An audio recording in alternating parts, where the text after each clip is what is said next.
ఎడారిలో సెలయేర్లు. జూలై 23. మన ప్రభువైన యేసుక్రీస్తు పేరట సమస్తమును గూర్చి తండ్రి అయిన దేవునికి ఎల్లప్పుడూ కృతజ్ఞతాస్థుతులు చెల్లించుచు. ఎఫెసీ 5:20. నీకు కీడు కలిగించేదేదైనా సరే నువ్వు దేవునిలో ఉన్నట్టయితే నిన్ను ఆవరించిన వాతావరణంలాగా దేవుడు నిన్ను ఆవరించినట్టయితే ఆ కీడు అంతా నిన్నంటబోయే ముందు దేవుణ్ణి దాటి రావాలి కదా.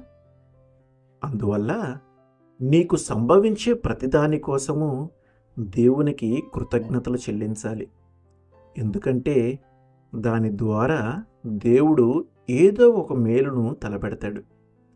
దేవుడు మన జీవితాలను కృతజ్ఞతా యాగాలుగాను నిత్యము ఆయన్ను మహిమపరచే సాధనాలుగాను చేస్తాడుగాక.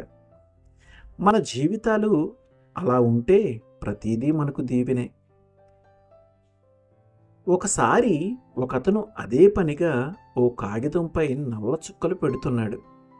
ఇష్టం వచ్చినట్లు చుక్కలు పెట్టుకుంటూ పోవటం తప్ప అతనేమి చేస్తున్నట్టు అనిపించటం లేదు.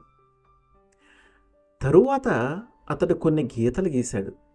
ఆ గీతలపైన ఇంగ్లీషు శాస్త్రీయ సంగీతానికి సంబంధించిన స్వరాలను గుర్తించాడు. వాటి ప్రకారం సంగీతం వాయిస్తే ఆ పాటకు రాగం కుదిరింది. అన్ని దీవెనల దాతయైన దేవుని స్తుతించండి. అధోలోకంలో ఉన్న అల్పజీవులన్నీ ఆరాధించండి. మన జీవితంలో ఎన్నెన్నో నల్లచుక్కలు మచ్చలు ఉన్నాయి.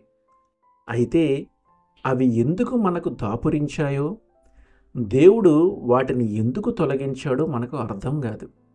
కానీ దేవుణ్ణి మన జీవితంలోకి ఆహ్వానించి ఆయన్ను ఆ మచ్చల్ని క్రమపద్ధతిలో సవరించనిస్తే ఆయనకు ఇష్టమైన గీతల్ని వాటిపై రాయనిస్తే వాటిని విభజించి సరి అయిన చోట సంగీతపు గుర్తుల్ని పెట్టనిస్తే ఆ నల్లని మచ్చల్లో నుంచే మన జీవితంలో ఆయన అపూర్వమైన సంగీతాన్ని సృష్టిస్తాడు.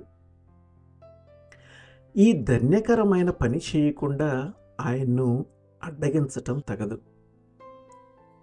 మందస్థాయి సంగీతం లేకుంటే హెచ్చు స్థాయి వినసొంపుగా ఉండదు.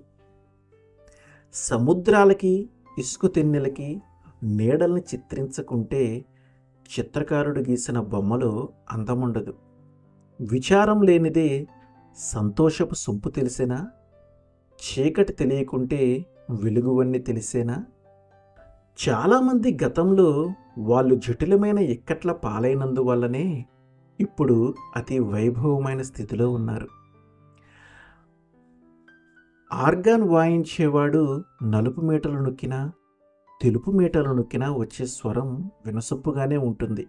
కానీ ఆర్గాన్లోని సంగీతం వినిపించే సామర్థ్యాన్ని పరీక్షించాలంటే అతడు వాటిని వీటిని కూడా నొక్కాలి. ఆమేన్.